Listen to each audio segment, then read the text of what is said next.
Assalamualaikum warahmatullahi wabarakatuh. Perkenalkan, nama saya Fadilatus Zuhro, NIM saya 2011003. Di sini saya akan menjelaskan sedikit materi tentang instalasi farmasi rumah sakit. Instalasi farmasi rumah sakit merupakan suatu bagian, unit, divisi, atau fasilitas di rumah sakit di mana tempat semua kegiatan pekerjaan kefarmasian yang ditujukan untuk keperluan rumah sakit itu sendiri. Pekerjaan kefarmasian berfungsi untuk pembuatan termasuk pengendalian mutu sediaan, pengadaan, penyimpanan, dan distribusi obat, pengembangan obat, bahan obat, serta obat tradisional. Visi, misi, dan mutu instalasi farmasi. Untuk visinya yaitu pernyataan tentang keadaan dan status IVRS yang diinginkan pada waktu yang akan datang, biasanya mengacu pada visi rumah sakit. Untuk mutunya yaitu janji pelayanan yang diberikan. Sedangkan untuk misinya yaitu berisi tentang fungsi apa yang dilakukan IVRS, kepada siapa IVRS melakukan fungsi tersebut, bagaimana IVRS berbuat untuk mengisi fungsi tersebut, dan kenapa IVRS ini ada.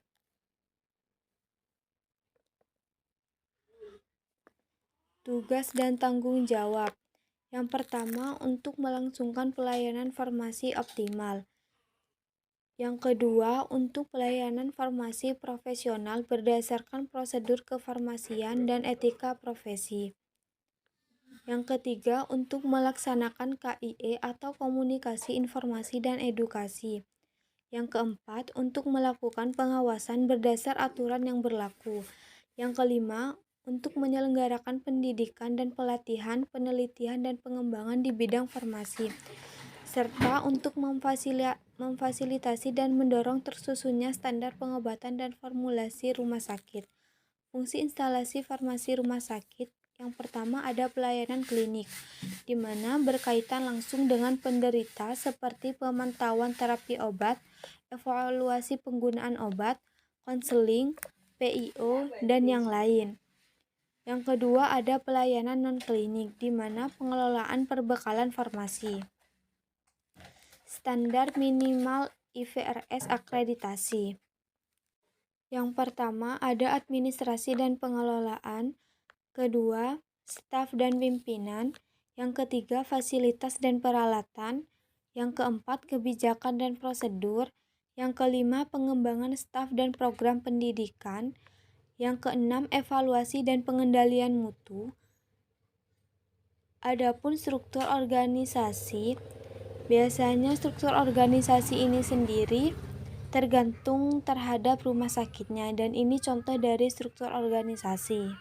Di mana yang pertama itu ada kepala instalasi farmasi, administrasi instalasi farmasi rumah sakit, pengelolaan perbekalan, pelayanan farmasi klinik, manajemen mutu, serta masih banyak bagian lainnya, dan bagi struktur tersebut tergantung terhadap rumah sakitnya sendiri. Kualifikasi sumber daya manusia.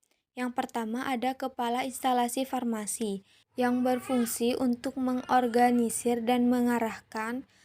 Sedangkan untuk kualifikasinya yaitu harus apoteker, APT S2, kursus manajemen sesuai akreditasi IVRS.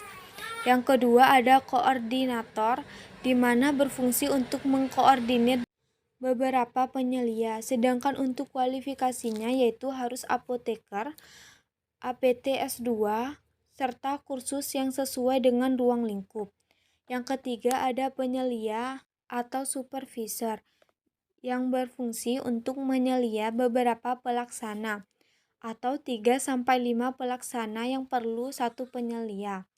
Sedangkan untuk kualifikasinya yaitu harus apoteker serta kursus farmasi rumah sakit. Yang terakhir ada pelaksana teknik kefarmasian yang berfungsi untuk melaksanakan tugas tertentu. Untuk kualifikasinya sendiri yaitu harus apoteker, sarjana farmasi, serta asisten apoteker. Adapun fasilitas dan peralatan. Yang pertama ada ruangan, peralatan dan fasilitas yang mendukung administrasi, profesionalisme, dan fungsi teknik farmasi. Yang kedua, ada ruang penyimpanan yang sesuai dengan peraturan. Yang ketiga, fasilitas produksi sesuai standar.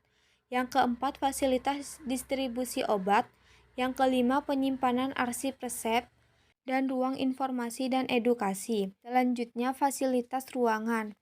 Yang pertama, ruang kantor, di mana di dalamnya ada ruang pimpinan, staf, administrasi, dan pertemuan. Yang kedua, ruang produksi, sediaan steril dan non-steril. Yang ketiga, ruang penyimpanan. Ada kondisi, sanitasi, temperatur, sinar cahaya, kelembapan, serta ventilasi.